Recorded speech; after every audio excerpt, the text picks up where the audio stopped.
بسم الله الحمد لله والصلاة والسلام على رسول الله صلى الله عليه وسلم. السلام عليكم ورحمة الله وبركاته. كبجمتو تفتالة تمتو بليان كيا هندوما خيسانو بغرب بنجرات فتيا سنسنغاتي خانتان سودان ودوغم مچيسا أكسوما من ليوان دنسادا يوغان جهو وروتا خيستو حرفي برجو هم بينف إن شاء الله تعالى نموت هدون ورنقا فتاني ترتان أكسوما أسرانيس برومسا قرآنا نموت عرفي برجو هم بيني أكبرنو جرانوف لا دادا يرونو غدادا نبرسا وريتنيف إن شاء الله تعالى أسين سنف قبي سنيجودا خناف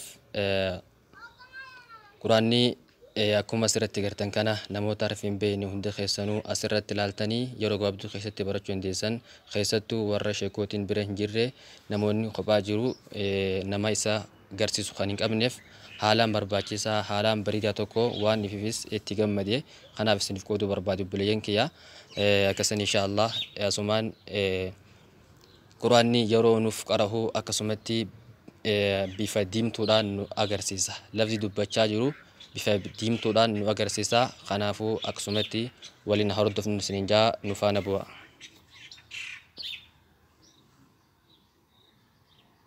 Bismillahirrahmanirrahim. Bismillahirrahmanirrahim. Alhamdu lillahi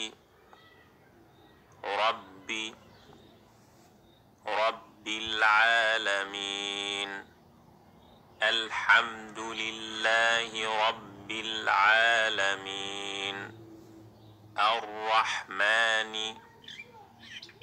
Ar-Rahmanir-Rahim.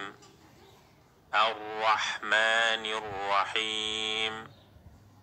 Maliki yawmiddin.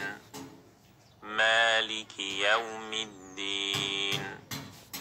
Iyyaka na'budu wa iyyaka nasta'in. إياك نعبد وإياك نستعين. اهدنا الصراط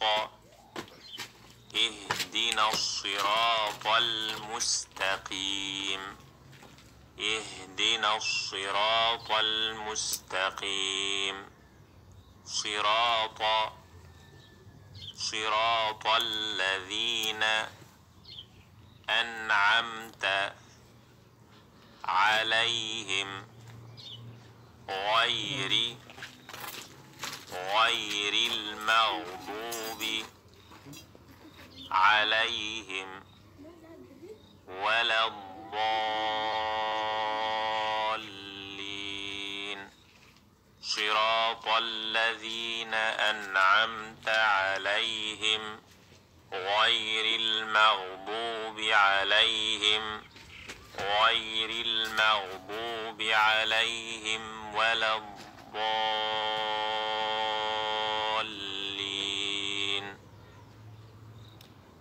eega buleeyyan kiyya failla alhamdu kunoo akkuma magartan kana kanaaf haaluma kanaan inshaallahu ta'ala yoo rabbiin keenya nuuf fedhe walumaan guyyoota nuuf laaffiseen akkasumatti sagantaatti gooneessiniif gallakkifnu ta'a.